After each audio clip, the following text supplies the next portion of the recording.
Best bites forever. Hey, what's up everyone? I'm Chef Alicia, and in this video you'll learn to make these fondant starfish. I'm starting off here with a small piece of fondant, which I'm going to roll into a ball and then flatten into a disc. Once I get my little disc, I'm going to start making pinches around the edges.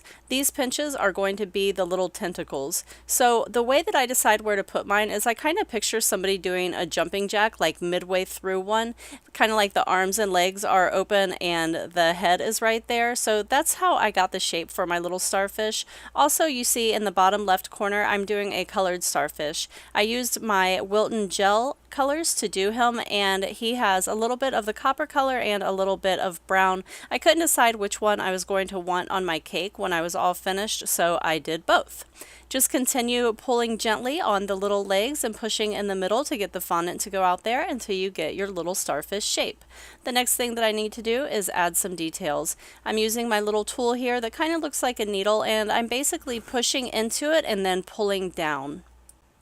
This detail shows up just a little bit better in my colored starfish, so I just want to pick it up and show it to you really quickly.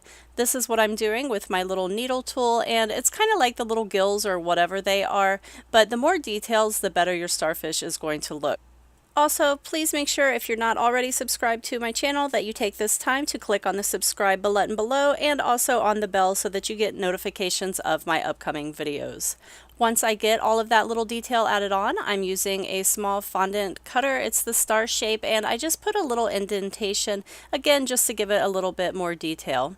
Here I have a piece of foil which I've just rolled into a ball. And then I'm just lightly pressing around on the top of my little guy here. Again, more detail. Detail is always better.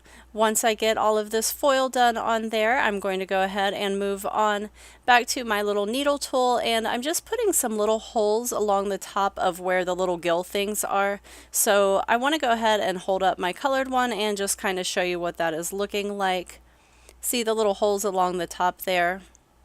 So I'm going to continue doing that and just going around until I get the entire starfish done on both sides. This guy is pretty much done at this point, and he just needs to dry overnight, so I'm going to find a nice safe place for him. But I do want to make sure that I put him in a shape where he looks like he's alive, you know, not like all stretched out and dead.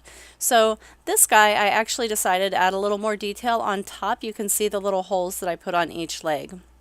Next, I want to add some color to kind of bring out the details. So here again, I'm using the Wilton gel colors, and I'm just taking a tiny little bit on a toothpick and mixing it into water. It's kind of like making a little paint wash here for my little starfish. I will leave a link down below to where you can buy the gel colors if you don't already have some. So I like to start off with what I want to be the darker parts of my starfish. So the little gills I'm going to go over first, and then later on I can dilute my color if I want to and kind of give lighter details to other places if I want. So I'm just kind of starting with the darker, and you can see that it really brings out the detail of those little holes that we poked earlier, and again gives it a more realistic kind of appearance. I'm going to continue going over it, and now I'm doing the top, and of course I want to do the underside as well, but once you flip it, it's going to mess up the top a little, so go over that again, and then they need to dry. Which one do you like better? I was kind of debating, but I like the one that started off white better personally. You can leave in the comments which one you thought, but I do want to give this one a sporting chance and kind of give him a little more color for his detail there. So there they are, and we're pretty much finished. Let them dry overnight.